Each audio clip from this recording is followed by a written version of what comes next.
Aujourd'hui, on va voir comment bien choisir la taille de son t-shirt.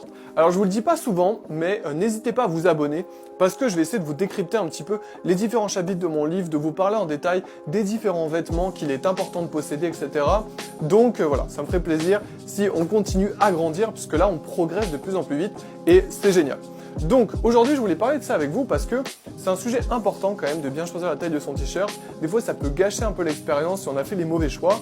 Et donc on va voir vraiment 3 zones du corps qu'il est important de prendre en compte lors de l'achat d'un t-shirt. Alors la numéro 1, c'est tout simplement le torse.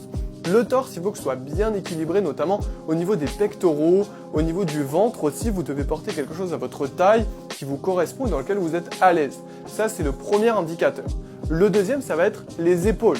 La ligne des épaules, si vous voulez, la couture doit arriver parfaitement au niveau de l'angle et vous devez être en général dans la carrure adaptée lorsque vous allez porter justement le t-shirt.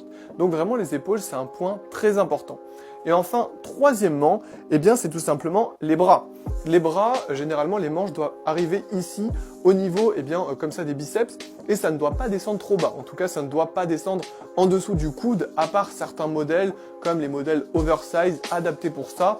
Mais en général, la norme, c'est vraiment que ça arrive comme ça, au milieu des biceps, et vraiment pas plus bas que le coude, surtout pas. Donc voilà, c'est vraiment les 3 indicateurs importants qu'il était nécessaire de regarder quand on choisit la taille de son t-shirt.